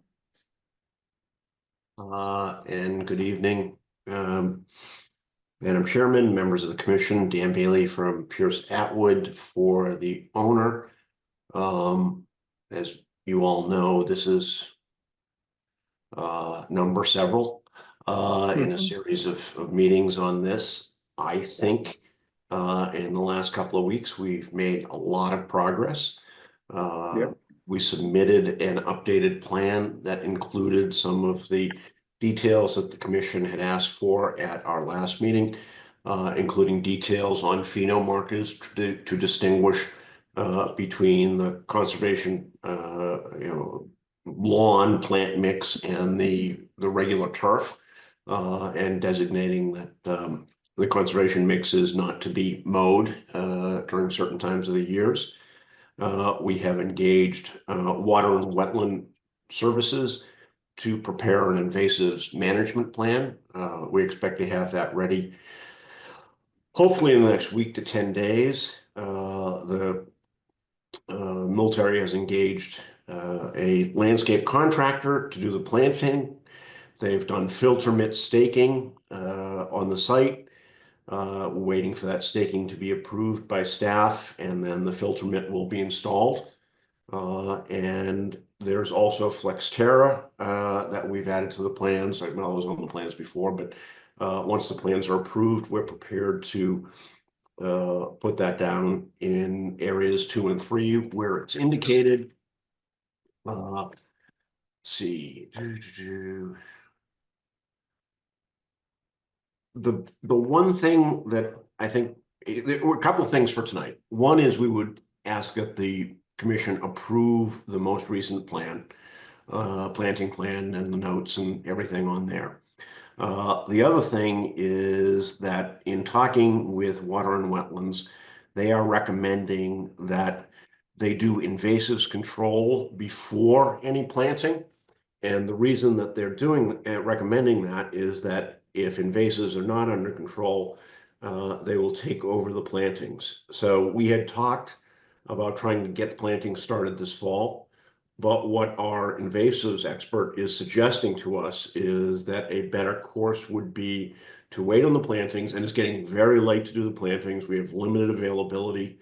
The contractors are saying they really are at the end of the season, in part because they have to shift their crews over to cleanups after next week. So our suggestion would be to be ready to hit the ground running in the spring with, all the various steps prior to planting completed. Go in and do the invasives control at an appropriate time in the spring after they've, grown to the point where they are best addressed, and then do the plantings after that. How long will the invasives work take? I mean, I guess you don't have the complete plan yet. I don't. That's a very good question. I don't know. I mean, Delia, maybe you can suggest something on that. It's, I mean, couldn't it go on in parallel with the planting if they're working in different areas? yeah, I mean, together? it's a little frustrating, Dan, to Right. push this out again. This enforcement Not order. surprised to hear you say that. I get it.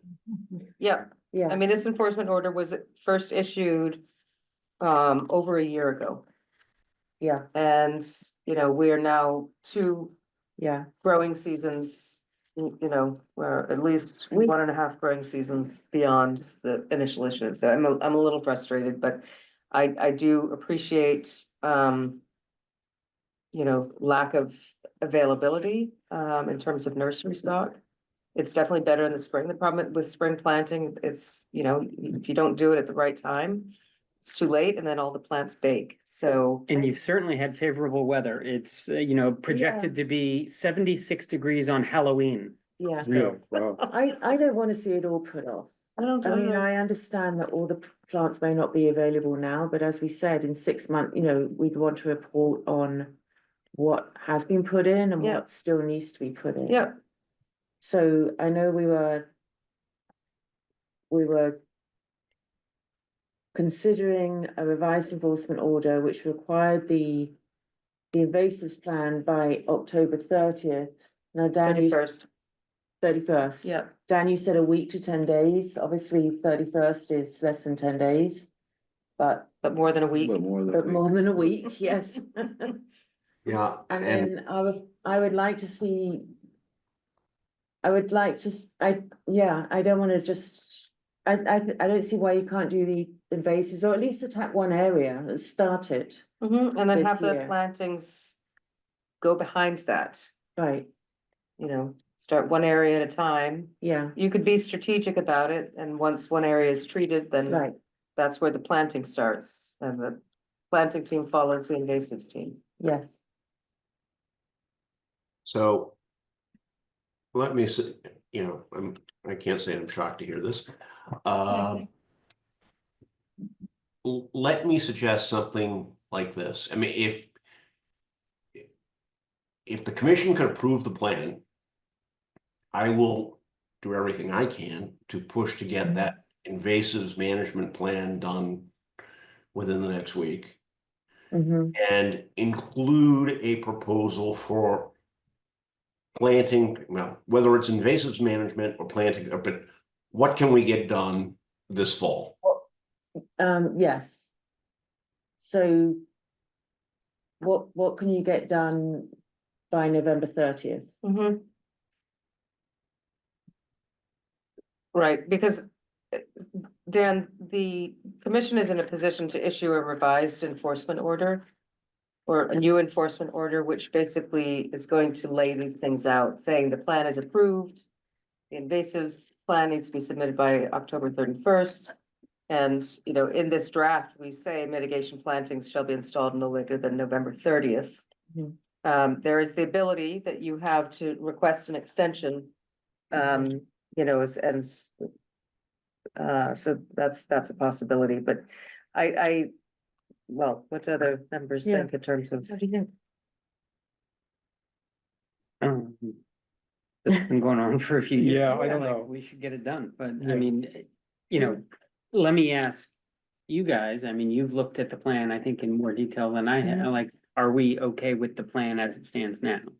The planting plan is great. Yeah. It's a little challenging to confirm that it's going to be adequate, which is why there's a final condition that says the commission reserves the right to make sure that this meets the But the intent. latest draft, I mean. It looks it's good. It Got the looks good. centers right and the Well, we number. don't know because there's so many existing plants out there. Right, And it was never, that's been Yeah, yeah. that's been the challenge. right, is is to line up what What had was been there planned with what is correct. there that we're accepting. Yeah, I'm sorry, right there. I'm done. What is the issue with the knotweed? What's that all about? Is so there, the issue, what do you mean? the notes were, is that the applicant's attorney and we would not be managed per agreement with the But NRC. it will be now. You're going to be managing the knotweed. Dan? Yes, yeah, that would be in the invasives plan. Resolve that. All right, Right. then Okay. that's good. Then I'm okay with. So issue. all the invasives on site, so the knotweed, the Phragmites, there's some honeysuckle, some multiflora. We will get a plan that addresses the treatment of all of those invasives by next Thursday or November 1st. But so subject to a final inspection, we're all in agreement on what needs to happen. Correct. It's just a question of when it needs to Yep. happen. And this has gone on for 2 years, so Yeah, I we mean, need to see something So happen. we want we have something happen. 70-degree day. I Yeah. feel like it can be done by November 30th. Yeah. you I do. don't see any reason why. Yep. We give. Well, them time. fully mitigating or, implementing an invasives management plan and getting all of the plantings, it's very considerable plantings done by November 30th is not realistic at all. I mean, the plants simply are not available. Yeah, no, I understand that piece. But we did But some say are that available. some of them were available. And Yep. what was not available could be then planted in the spring. So do we have a percentage or not a percentage? We're just gonna rely that this will be started and then will be finished in the spring? Is that where Yeah. we're headed? Yeah. Okay, Yeah. that seems And- reasonable. Because. when Yeah, we met- the landscaping contractor, I think, Deal, you can work with them on what's available, what's not, There's nothing that I need to be involved in once, I mean, we'll do a site visit and we'll confirm, but yeah, exactly. But you'll approve, a list of available plantings. So we Yeah. will say yes, right? But you must start work before November 1st, is that what we're saying? No, the invasives plan has to be in by October 31st. And then then, we'll and then, review it and then so that will take a couple of days and then, Yeah, and then, They and should then start they work should on start that. work Start work. during the month of November. yeah, yeah. That's what we want. Yeah. yeah. And then, the first report is, well, December 1st might be a bit tricky then. if the December works- 31st. Yeah, so there's a report due on December 31st then, in this case, since the weather's allowing for this late work. To understand the progress that's been made. To say Yeah. what's been done and then it'll be very clear what he's doing in the spring. Dan, you capture all this? It'll be in the, got it. it'll be in the enforcement action.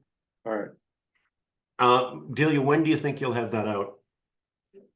Tonight, it'll be signed tonight is the goal, so we can Okay, send that yep, tomorrow. that will be helpful.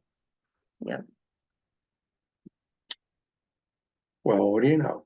No, I mean, yeah, I guess I'd only comment coming in, this is only my first meeting, Dan. But to be blunt, I've dealt with this particular parcel as a member of the Public Works Commission, as a member of the Zoning Board of Appeals, and now as a commissioner on the NRC. And I'm just gonna say for the record that, that we're unfortunately having to use some sort of,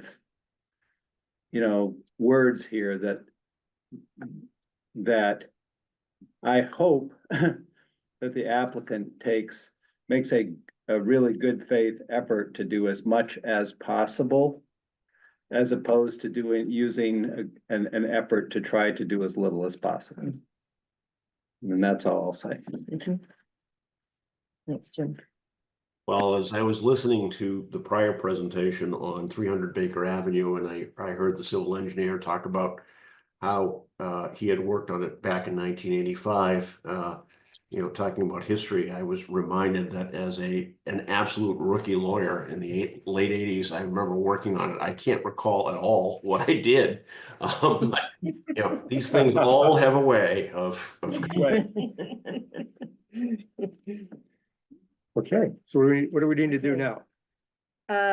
So maybe what I will do is just put this up on the screen. I think we need to rewrite one of these conditions a tiny bit. Right, that's what I was Okay. gonna say. It's like, as worded now, I mean, November 30th, he starts getting fined.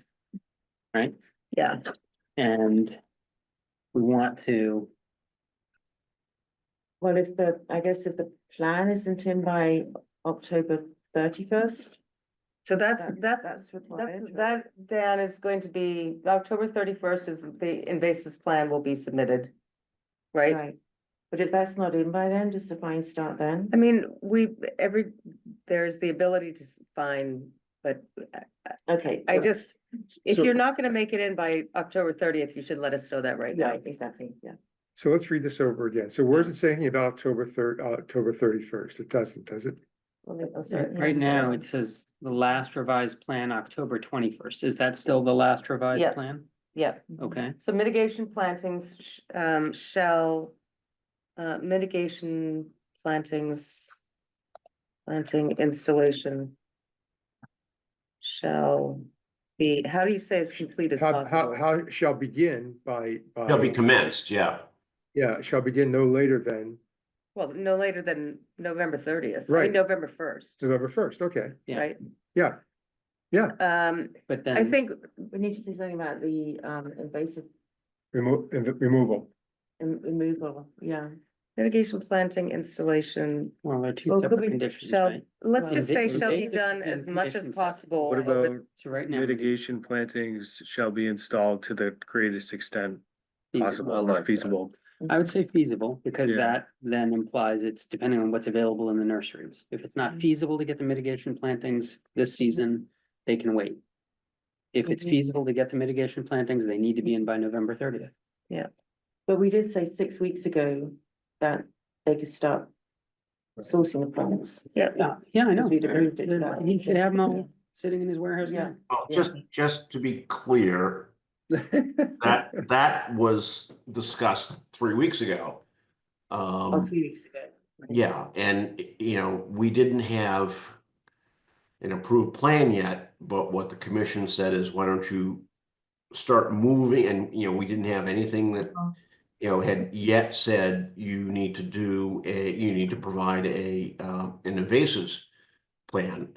So, I wasn't we've been here 3 moving weeks ago, fast, and you were talking about- and I understand the frustration, but we have been moving fast in the last 3 weeks. And getting contractors in there and getting them moving is just not an easy thing. I would say to the greatest extent feasible by November 30th. Okay, so how does that read? To the greatest extent feasible by November 30th, Well, the band is not gonna agree. and then all remaining plantings shall be installed by May 15th. And Jim, you were on the planning board well prior to my tenure, but I dealt with this parcel when I was on the planning board as well, so. Yeah, that- well. You're getting a sense of why I'm not. Well, yeah, just so you know, what's gonna happen here is you're gonna get a plan, and I'm learning about this myself.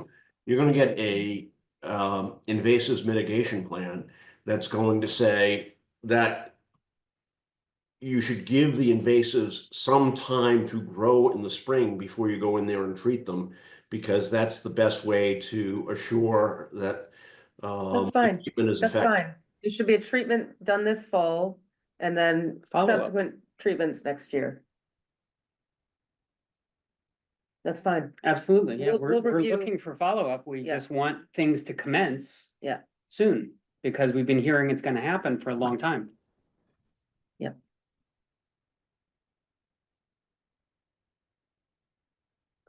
So does that bring us to condition 7?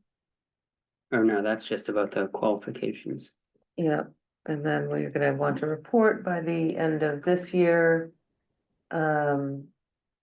So we want means, methods, an inventory, you know, I mean, just the standard stuff. Mhm. And then the invasives report as well. So do we want to state anything about the invasives treatment starting in November? So we say that it will occur, invasive species removal shall begin immediately upon approval. Okay. And continue for at least 2 growing seasons. Immediately upon approval, so that's triggered by our approval of the plan, so as soon as we get it. Yeah. October 31st. Got it. Okay. So they can And- start that the first week in November. Well, so do we approve it or does staff approve it? We'll, I think it's gonna be more nimble if we just approve it. Yeah, okay. And then we'll share it. At the next meeting. Yeah. Yeah, Sure. okay. Okay. And then, we want reports in December and June of 2025 and 2026. And everything has to live for 2 years. We want the as-built plan showing all the areas of planting. And then we do have a finding in here that the flood storage that was provided has been determined to be adequate. Oh, okay. Good.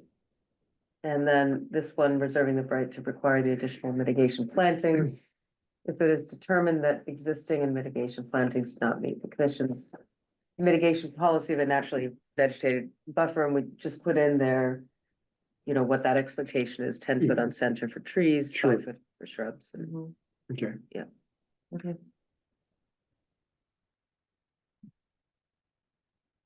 Any questions about this, Dan? Nope, I got it. Thank you. You have it. The old one? Oh, yeah. Okay, And so, I mean, I should just be quiet, never mind. Do we have to vote for the enforcement order or do we? Yeah. oh, okay, okay. Yeah. Can I just check if there's any public comments?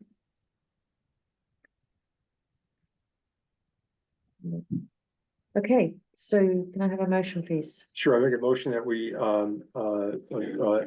vote to move on the enforcement order on yes. Here it's, yeah, on yeah, 71 to 107 Lowell Road, DEP file 137-1315. The enforcement order as amended tonight. Second. Thank you, Gary. And the vote, Jim? Aye. Bill? Aye. Gary? Aye. Nick? Aye. Thank you, and I'm an aye as well. Thank you. Okay, thank you. Thank you, Jim. Thank you, Dan. Thanks, Dan. Bye. Okay, so we now have a COC for 5 Shore Drive. EP file 1371623. Those were for removal of existing steps down to White Pond and installation of new steps. Great job, contractor did a really nice job. Site is stable and recommend issuance of that Great. Certificate. Excellent. Mhm. Excellent. Fantastic. We have to vote on this too, right? May I have a motion, please? I move that we issue a COC for 5C Shore Drive, DEP file number 1371623. I second it. Thank you very much, Jim. Aye. Thank you. Aye. Aye. Nick, Well done, Aye. Isabel. and I'm an aye as well. Thank you. Thank Thanks, thank Yes. you. And it looks lovely, by the way. Yeah. That's great, that's great. The landings are really nice too. Steps down and then a landing. It's More, but. Yeah. Thanks again. Thank Nice you. job, Jen. We have 2 administrative approvals.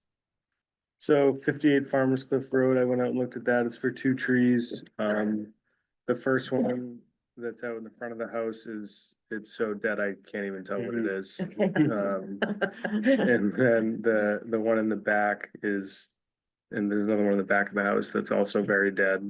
It's a maple. I'm not too dead to figure out what kind of maple it is. Okay. So you'll be removing those, leaving the trunks in place, and they're be lifting them up over the house with a crane staged in the driveway. So pretty straightforward. Thank you. Then the second, What do you mean Second by one- moving with the trunks in place? I mean, I know what you mean about moving this thing over with a crane, because I've had that done, but. Yeah, so they'll cut these off the ones, I top think, And then they'll- lift the trunks. yeah, the Yeah. one in the back, you might leave a 10-foot snag. That'd be great. He was kind of up in the air about that, but they'll leave the trunk and the root system in place so they're not pulling the ground up and Gotcha. causing a big disturbance. So this is Haywood Meadow, Haywood Street on the left, Lexington Road at the top, and Walden Street at the bottom. This is continued invasives removal by the Backyard Invasives Project, within, within the riverfront area and some bordering vegetated wetlands and, buffer zone. Mhm. And so, as you know, they did a lot of work on the, south side of Yep. Walden Brook, yeah, in 2020, so last year as well as the year before. And this is a continuation of those invasive species removal efforts. Mhm. good, I just wanted to get There's to, a load of goldenrod there now, isn't there? Yeah. yeah, on the Walden Street side, Yeah. yeah. it's really good. They do really nice work. Mhm. They're impressive. Mhm. Mhm. Is that trail still there? The one that comes here, is that gone? Not the animal, there's a trail that goes, Riverside Trail, we didn't block it off, yeah, I but understand, because it's a beautiful little trail. it's just a lovely little, it's a Oh, very never been seasonal there. and wet Okay. trail. Yeah, very close It's to, very passable right now, I'm sure. So Yeah. you just So you walk could- down by there's the a- water? yeah, right along the water, it comes in, Yeah. comes in, There's a clump of black walnut right here. And then if you just sort of go down a little bit, it's kind of, you can still see the pathway in. Yeah. And it's just a lovely little trail along the Oh, I'll do that this weekend. yeah, the brook, and then it pops back up. Yep. And then you can get back onto the amble. Better There. than going to October Farm and getting in the middle of the hunt. that's true. Yeah. Exactly. Yeah. Okay, so we don't need to vote on these, do we? No. Mm-mm. I adjourn this meeting.